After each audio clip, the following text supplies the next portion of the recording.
Hello, in today's session we are going to learn bridge rectifier. First we will see how its circuit is constructed and then we'll see how it functions. Why do we need a rectifier? Rectifier converts AC signal into DC signal. Where do we need this kind of conversion? Most of our electrical appliances work on DC voltage, but what is easily available to us in the house is an AC signal, that is our AC mains. For example, our mobile or camera battery we need to charge. That charging has to happen with a DC voltage, but we plug it in to the AC mains. This AC mains gets converted into DC signal by the circuit inside the charger. The electrical circuit which converts this AC signal into DC signal is called as a rectifier. We are going to learn bridge rectifier, which is a type of full wave rectifier. The AC mains which is available in our house or in our labs has a frequency of 50 Hz and amplitude of 230 volt RMS. The electrical and electronic components with which we have to work cannot sustain at this high amplitude. So we need to reduce this amplitude to a comfortable level. Hence we connect these AC mains at the primary of a step down transformer. Transformer has a secondary coil across which we get AC signal of the same frequency as that connected across its primary. Amplitude of the signal across the secondary will depend on the ratio of turns between the primary and the secondary. We can select a transformer giving us voltage step down to a level that we require for our circuit. The two ends of the secondary of the transformer are labeled as S1 and S2. This secondary is then connected to a bridge of 4 diodes. Right now I have just shown you 4 junctions of the bridge and I have labeled those junctions as A, B, C and E. Junction A will be connected to one end of the secondary, say S1, and then a junction exactly opposite to A, that is junction B, will be connected to other end of the secondary, that is S2. Across the two remaining junctions, that is C and E, we will connect a load resistance RL. One end of this load resistance will be connected to ground. Here we are going to connect the lower end of RL, which is connected to junction E, to ground. Now we will see how 4 diodes have to be connected in the 4 arms of this bridge. First we will connect diode D1 in the branch AC with its anode connected to junction A and cathode connected to junction C. Now we will connect diode D2 in the branch EB in the same fashion as D1, keeping its anode at junction E and cathode at junction B. Now we will connect third diode in the arm BC. While connecting the third diode D3 in the arm BC, we have to remember that junction B is connected to one end of the secondary of the transformer. And at this point then, out of the 2 diodes coming to this junction, one will have its cathode and another will have its anode. As D2 already has its cathode coming to junction B, we will connect D3 with its anode coming to junction B and its cathode will then go to junction C. Now the fourth diode will be connected in the branch AE, and again we have to remember that junction A is connected to one end of the secondary and so it will have anode of one diode and cathode of the other diode. As D1 already has its anode coming to junction A, the fourth diode D4 will be connected with its cathode coming to junction A. Now we can see that at junction C we have diodes D1 and D3 both having their cathode coming together. Whereas at junction E we have diodes D4 and D2 both having their anodes coming together. So this is our complete circuit of bridge rectifier. Now let us see how the circuit functions. When we connect AC mains across the primary of the transformer, we get AC signal across the secondary of the transformer which has same frequency as AC mains, that is 50 Hz, and this AC signal will be in same phase as the AC mains, but it will have lower amplitude compared to the AC mains amplitude. When this input signal is in its positive half, terminal S1 of the secondary will get higher potential compared to terminal S2.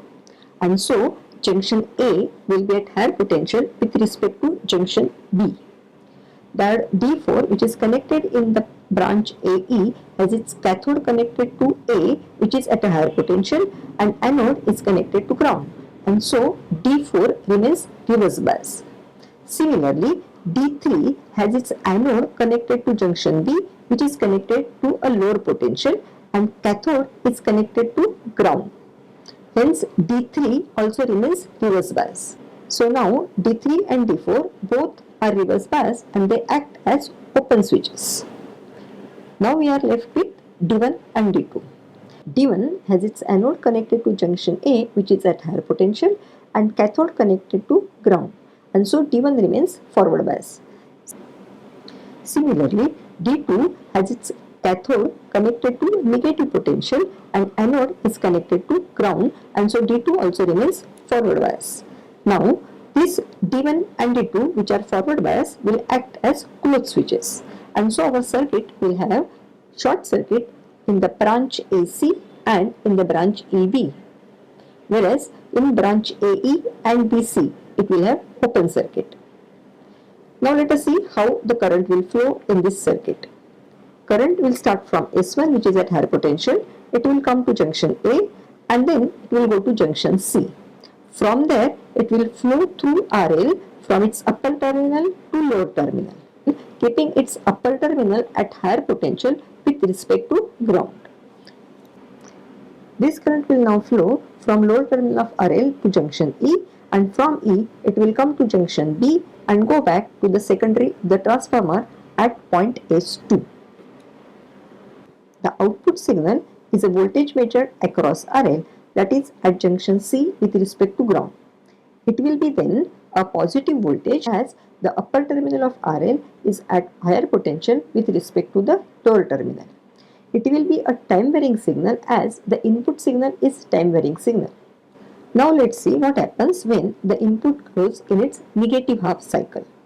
When the input is in its negative half cycle, the terminal S2 of secondary will be at higher potential compared to terminal S1. Hence, now diode D2 will have its cathode connected to higher potential compared to its anode, which is connected to ground potential.